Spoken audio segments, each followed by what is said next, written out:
And then in lane 7, it'll be Serbia. And in the outside lane, it'll be the Australians. And I'm watching both the outside lanes here. I think, Emma, the Australians in lane 8 and Germany in lane 1. I think they are the two countries to watch here. The Australians had some very, very good form earlier this year. I think they've settled on a combination now that they feel very comfortable with.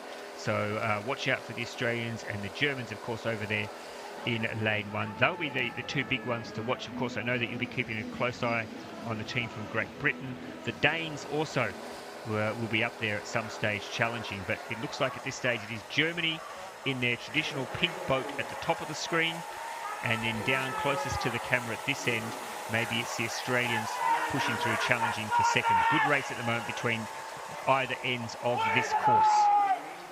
And as they go through the halfway, you're absolutely right. These Australians, it's either side of the course, Australia and Germany pushing for that straight through to final A qualification. The British boat in the middle also looking good. They're really developing well this season. The Australians got the bronze in Poznan. So like you say, they are really developing this young boat for this next Olympic cycle. But it looks like the Germans have just snuck into the lead over there on the far side in lane 1. But Australia aren't giving up the fight. They are still pushing hard.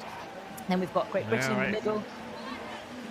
I think the angle might be a bit. I think the Australians might actually be just in front, but we'll know when we get closer to the finish. It's Germany at the top of the screen, Australia closest to the camera as we come down here to the finish line. I think the Australians are going to get it. Yes, just ahead of Germany, and a good race for third. Maybe Denmark just edging out Great Britain, but a very well judged race there for the Australians. And I know that back in Australia, there's a lot of excitement about this combination.